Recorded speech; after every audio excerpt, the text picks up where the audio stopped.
And this is... I'm Spencer Shell. I'm a student at NC State. I'm a friend of Griffin's. Right, so tonight, this is a new kind of Tea Time Tuesday that I'm going to be releasing. It's an episode that's specially focused at people that aren't really into tea. And so Spencer's going to ask me a few questions tonight, just to kind of get the series back up to a start. Take it away. Yeah, I was more so acquainted with tea when I was in Turkey, and I just got to love the whole domestic black tea that Turkey has. But I hadn't really seen a lot of other aspects of tea and what other kinds and varieties you could have. What should I be looking for in a tea, when I'm like trying and experimenting? Okay, well, you said that when you had turkey and tea, was this bag tea? Usually loose leaf black. Okay. And then usually bagged like leaf fruit teas, okay. Like in a bag.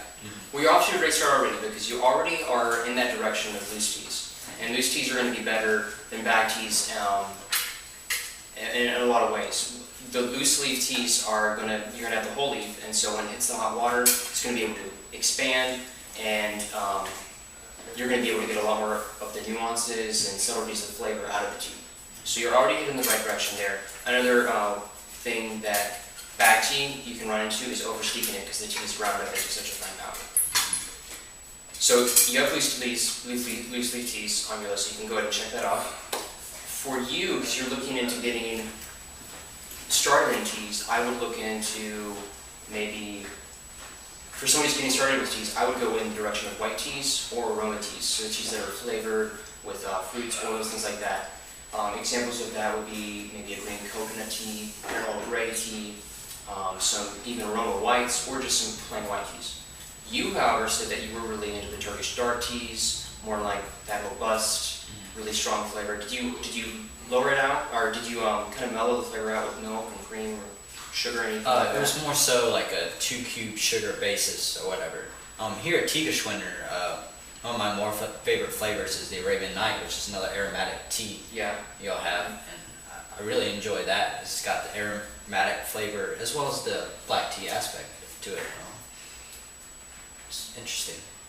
So with you, some Turkish teas some teas that are similar to Turkish teas could be some really dark Ceylon, strong Ceylon teas. Yeah. You could also go with some strong Assam teas, and you could mellow out that astringency with some cream and lighten up that flavor with some sugar. One thing that you do run into when you're going to be using cream and sugar or milk in your tea is that you're going to lose some of the subtleties and nuances, which, if you're just getting started into tea, isn't really that important. But as you get on in your path of tea and you're looking for all the finer points of the teas, that's something that you're going to want to focus on. But that's just something to keep in mind. Does that answer your question? Yeah. Okay. What other questions do you have? Referring to like milk and sugar and all that, should I first try the tea, without all that, or should I just go ahead and blend it in if I think I'm going to like it? It's kind of like when you go to a restaurant. When you try food, you're always going to want to kind of taste your food before you put salt and pepper on it. Not necessarily out of lightness to the chef or the tea preparer for you, but just so that you don't overwhelm the tea with the milk and the sugar. So you want to go ahead and try it, see how you like it, and we'll actually show in another episode how to cup tea and how to prepare it just briefly. And that way you can know how to kind of taste it, and then you can, at your discretion, flavor it. It seems like a very experimental process.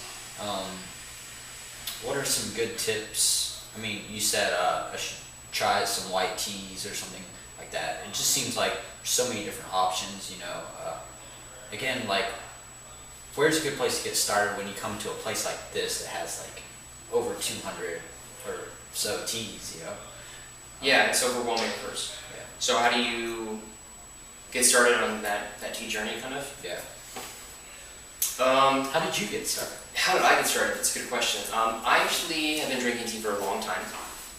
And a couple years. I got to college in the last year of high school, and I needed caffeine. And I hate coffee. Nothing against coffee. Coffee's great, but I just hate the flavor. I love the smell, I hate the flavor. So I got started into tea. I would just, I mean, I was always on bag tea, stuff like that. Whenever I go to a restaurant, I get tea.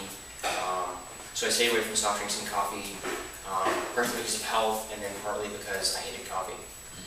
So that's where I got all my caffeine, I guess. And then really when I started the show back in late February, early March, is when I really got into the world of tea and started just learning about it. I mean, the first show I did, I sat down with a set of bagged English breakfast tea.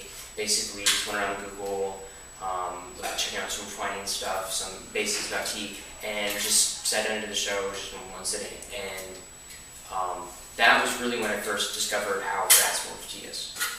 And yeah, when you walk into a store like this, there's over 250 kinds of teas at any given time, you do run into the fact of, whoa, where do I get started? So, like I said, aroma teas, white teas, some rooibos teas, and fruit teas are really great places to get started. Rooibos teas, red bush tea from southern Africa. The aroma ones that we have for that are excellent. They're very dessert-like, and you run into that anywhere when you go to get rooibos. White teas are always going to be calm, and then aroma black and greens are always going to be flavored enough so that you're not going to get kind of attacked and hit in the face with the strong flavor or that vegetable flavor you normally get with greens. Any other questions? No. All right, thanks for stopping by, Spencer. Yeah. It's good to have you on the show. Bye. Thank you for tuning in to this week's episode of Tea Time Tuesday.